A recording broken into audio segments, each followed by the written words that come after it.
Et là, tu découvres finalement une grande liberté du fait d'avoir tes propres maisons d'édition. Voilà. Et de pouvoir être à l'origine du projet jusqu'à ensuite la diffusion que tu faisais toi aussi, voilà. le stockage. Voilà, exactement. Mais en fait, tout ça ne marche que si on a, je dirais, un contexte favorable. Donc moi, le contexte favorable, c'est que j'avais un ami imprimeur, voilà, avec qui je pouvais collaborer, où les questions d'argent n'existaient pas, ou presque pas, je dirais, voilà.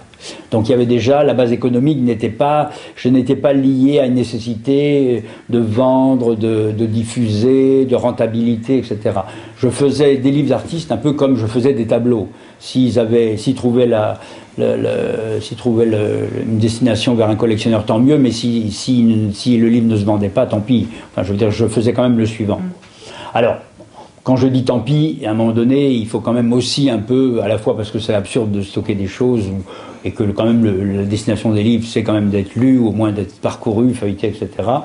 J'ai compris qu'il valait mieux presque scinder les choses en deux, et je faisais très souvent des livres qui n'étaient pas vraiment vendus facilement, mais dans lequel, pour une partie du tirage, était considéré comme on dit de tête, ou de luxe, il y avait des ajouts, des bonus, on pourrait dire, pour parler plus simplement. Donc il y avait en plus un dessin, une gravure, etc. Et là, j'avais un petit cercle d'amateurs, de bibliophiles, qui achetaient ces exemplaires donc, de tête, voilà, et qui finançaient finalement l'ensemble. Et le reste du tirage était plutôt objet de cadeaux, de distribution, ce qui était un peu mon idée au départ. Mon idée, c'était de faire des livres, non pas pour en faire vraiment un commerce, mais pour en faire quelque chose qui est de la circulation d'une partie de moi-même, quoi, une partie de mon travail. Et je dirais que ça a assez bien marché, comme ça. Donc par exemple, là, je peux parler d'un autre livre qui est assez amusant, parce que il a une histoire particulière, cet objet en bois qu'on voit là, qui est donc là c'est un ajout par moi, mais cet objet en bois, ça s'appelle un fantôme, et donc c'est un objet qu'on mettait avant l'informatique dans les rayonnages des bibliothèques. Lorsqu'un conservateur empruntait un livre, par exemple dans les fonds, dans les réserves d'une bibliothèque, il mettait le fantôme avec une petite étiquette qui indiquait que c'était lui qui avait pris le livre et quel était le livre. C'était à usage interne pour les conservateurs. Donc ça concernait, je pense, des livres précieux essentiellement, pour qu'on sache où se situe ce livre, qu'il est étudié ou prêté à une exposition, etc. Et donc en allant à la bibliothèque de Lyon, j'ai une employée qui m'annonce qu'ils sont en train d'en jeter, je sais pas quoi, un carton de 150 ou 200, qu'elle avait mis de côté en pensant que ça pouvait m'intéresser. Et en fait, c'était un cadeau tout à fait juste, parce que on a transformé avec Françoise Biver ce livre, ces planchettes de bois en un livre d'artiste. C'est-à-dire, il y a un premier texte qui a été inséré là où normalement se trouve la petite carte du conservateur. Voilà, dans lequel il y a un premier texte, et il y a un peu un second texte qui est un peu ajouté, c'est presque sur le modèle des paquets qu'on reçoit, par exemple, disons de Ikea, où il y a une notice d'accompagnement qui explique quelque chose. Alors là, c'est pas une notice de montage, c'est un second texte, mais qui a été d'ailleurs appelé quand même notice de montage pour un fantôme, et qui est un second texte qui tourne autour de l'idée de fantôme, du chef-d'œuvre inconnu, de Mabuse, de Fritz Lang. Enfin, c'est un espèce de délire, je dirais littéraire, autour de cette idée du fantôme, qui après trouve son emboîtage final dans cette pochette.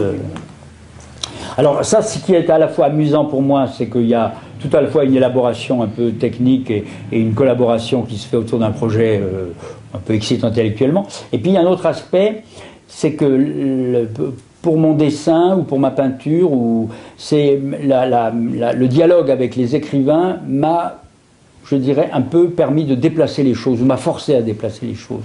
C'est-à-dire que moi je ne pratique pas l'illustration, même quand je fais un livre illustré, je ne pratique pas l'illustration, je dirais, comme on dit, l'illustration illustrative, ou voilà, on voit par exemple ça dans des livres sur les fables de La Fontaine. Donc moi je pratique un peu un accompagnement, un flirt avec le texte. Mais en même temps, si le texte parle de loup, je ne vais pas faire exprès des chaises, quoi. Donc je vais avoir envie de faire apparaître des profils d'animaux, des choses comme ça. Donc il y a, pour moi, le texte m'a un peu tiré vers des zones où m'a forcé à faire des choses que j'aurais pas fait, un peu. Alors on peut pas dire que j'ai illustré vraiment d'une manière très mécanique les textes qu'on m'a proposés, mais par contre ça a peut-être débloqué des choses ou ça m'a fait bouger dans mon travail. Et donc il y avait toujours un challenge qui m'a intéressé comme ça. Alors parmi les écrivains avec qui tu as travaillé, bon, donc il y a Françoise Biver qui t'accompagne, oui. Qui n'est pas vraiment écrivain mais qui écrit, oui. Qui a une jolie plume. On peut parler de qui? Par exemple Pierre Courteau, avec qui tu as beaucoup travaillé. Voilà, alors Pierre Courteau, c'est d'autant plus un peu triste qu'il vient de décéder. Et donc c'est quelqu'un avec qui j'ai fait une collaboration très, très importante. Alors pourquoi j'ai fait une collaboration très importante? C'est que lui-même, je crois, aimait bien qu'on lui commande des choses. Donc il fait partie de cette famille d'écrivains où le dialogue d'abord avec les plasticiens est quelque chose d'assez important, et il y a un plaisir de tourner autour d'une idée qu'on lance en l'air comme ça. Alors par exemple, voilà, par exemple, ça c'est un livre qui a été fabriqué dans une boîte. J'allais toujours lorsque j'étais à Besançon boire le café chez un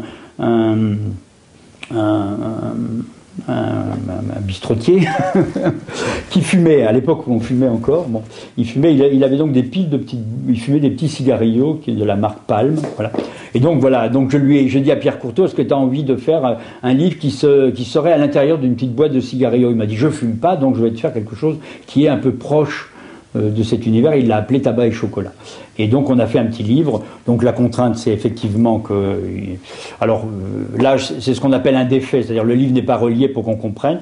J'ai fait manger une plaque de cuivre par l'acide complètement... enfin, elle a été complètement mordue par l'acide. Et puis le typographe a créé des espèces de petits fantômes d'images imprimés juste avec un vernis. Et puis tout un jeu sur le thème du tabac et du chocolat. Voilà, avec donc... et puis après, une vis qui fait tenir le tout. Alors là, la vis n'est pas là pour qu'on puisse manipuler le livre. Voilà, alors ça c'est un peu des choses qu'on peut demander à un écrivain comme ça. Et du coup, il y a une certaine forme de logique. Alors par exemple, j'avais ramené une cargaison de papier. J'étais allé faire un workshop aux Philippines. J'avais amené une cargaison de papier velours, ce qui a posé beaucoup de problèmes à l'imprimeur parce que le velours ne glisse pas donc dans les presses. Voilà, l'imprimeur n'arrivait pas à faire passer les feuilles. Donc on a fait tout un livre avec du papier velours, en typographiant et en mélangeant des bois gravés. Alors, il y avait parfois une certaine nonchalance dans la fabrication de ce livre. Certains livres sont très élaborés, tournent autour d'une bonne idée, et puis d'autres livres sont faits un peu, je dirais un peu... voilà, enfin, le chef-d'œuvre n'est pas... Il n'y a pas forcément l'idée de faire un chef-d'œuvre, c'est aussi l'idée de faire un peu comme on converse avec quelqu'un au bistrot. On peut converser sans forcément tenir des conversations qui méritent d'être gravées dans le marbre. Donc j'ai beaucoup pratiqué un peu cet art de la conversation. Donc la conversation peut être sérieuse, pas très sérieuse, drôle, réussie, pas réussie, enfin. Donc c'est vrai qu'il y a dans l'énorme quantité de livres que j'ai fait, il y a aussi parfois des livres qui ont un peu vieilli parce qu'ils sont les traces de quelque chose qui n'était pas très important. Voilà. Bon, donc tous ne sont pas au même degré d'élaboration et de réussite. Alors je sais pas ce que je peux montrer. Alors ça c'est par exemple mon imprimeur à l'époque imprimait des tickets de piscine. Donc ça c'est un livre qui est un peu drôle. Et donc il avait donc dans sa machine de quoi voilà, préparer le papier pour être découpé pour les tickets de piscine. Donc j'ai là aussi demandé à Pierre Courteau, qui aimait bien ce genre de contraintes, de faire quelque chose. Alors je suis parti sur l'idée de ticket de piscine. Pour rentrer dans une piscine, il faut acheter le ticket. Donc je lui ai dit, est-ce que tu as envie de faire quelque chose sur l'argent? Alors de l'argent, non, je sais pas. Mais par contre, ce que j'aime bien, c'est un jeu où on manipule l'argent et qui est le Monopoly. Donc on a fait des fausses...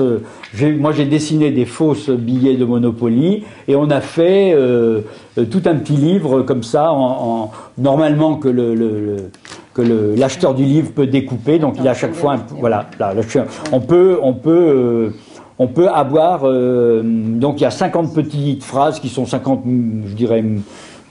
poèmes d'une phrase, on peut les découper si on veut. Je crois que personne ne les découpe, voilà.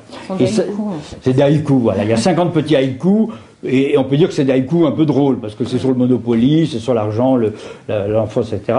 Et Pierre Courtauld l'a appelé 2 pour un Monopoly, une pièce. Bon, c'est un peu des titres. Pierre Courtauld a été très marqué par Gertrude Stein, et donc il y a un peu un jeu comme ça, voilà, de répétition autour d'une idée, comme ça, de tourner un peu en rond autour d'une idée. Donc en fait, tu parlais de discussion, donc discussion entre un plasticien, toi et un auteur, mais c'est aussi, on le voit, des discussions aussi avec le matériau, c'est-à-dire, oui. Voilà, c'est le ticket de piscine, tu m'avais parlé aussi de tickets pour des sortes pour la paye d'ouvriers. Oui, alors j'avais ramené aussi, des Philippines, des Philippines, j'avais amené des petites pochettes. Je ne sais pas comment ça s'appelle. Voilà. Ah voilà, des pochettes. Alors il y avait des pochettes, alors... je ne sais pas si j'ai celui qui est fait avec qui est une pochette imprimée, donc je l'ai peut-être pas celui-là. Enfin bon. Et donc voilà, donc la pochette faisait la reliure. Donc ce sont des livres qui ont, alors ceux-là sont un peu vécus.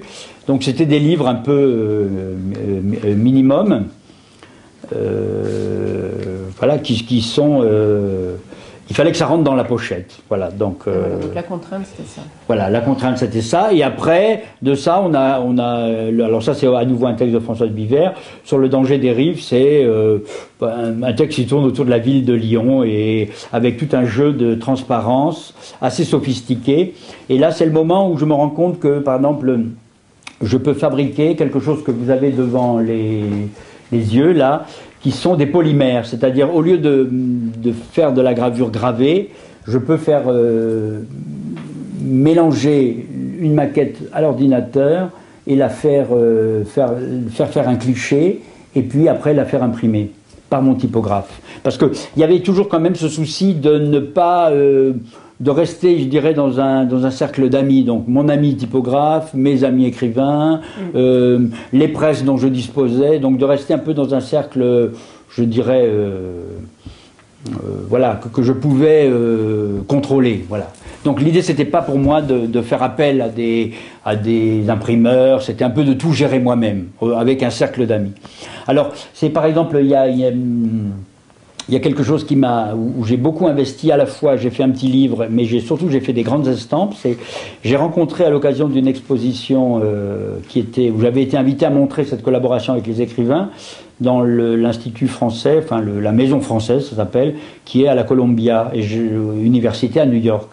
Et donc, le jour du vernissage, j'ai rencontré quelqu'un qui parlait bien français, qui était un francophile, un écrivain américain qui s'appelle André Spire. Et il m'a dit, souvent c'est moi qui sollicite les écrivains, et là c'est un écrivain qui m'a dit, j'ai une idée pour vous, puisque vous aimez collaborer avec les écrivains, je vais vous écrire des phrases qui commencent tous par like. Alors like en anglais ça veut dire comme, ou ça veut dire j'aime. Et dans ces phrases je vais mettre le vocabulaire français qui est tombé dans l'anglo-américain, que les Américains utilisent, je suppose les Américains un peu cultivés. Et donc il a écrit comme ça 50 phrases. Alors j'en lis une, par exemple, like an idée fixe on the qui-vive. Voilà, donc c'est une phrase qui apparemment, enfin c'est un espèce de jargon, etc., qu'un Américain peut être censé dire. Évidemment, je pense que personne ne dit ça. Mais donc, comme c'était un mélange de l'anglais ou de l'américain et du français, on a appelé ça United States, qui ne veut pas dire États-Unis, enfin qui ne veut pas que dire États-Unis, qui veut dire unité des États. Et donc, c'est-à-dire la France et les États-Unis. Et puis, quand il m'a proposé ça, donc j'ai fait ce premier petit livre, qui est en fait l'énumération des phrases sur lequel il y a des petites vignettes illustratives, et j'ai décidé de faire en grand, de transformer ce livre en une série d'estampes de grand format, ou de format moyen, qui intègrent chaque fois cette phrase. Et en essayant, alors c'est des phrases un peu parfois difficiles à illustrer, en essayant de dialoguer un petit peu avec ce que ces phrases voulaient dire. Alors, like the raconteur répertoire, c'est assez difficile à illustrer. Il y en a qui sont faciles, il y en a d'autres où je suis resté moi-même assez allusif, où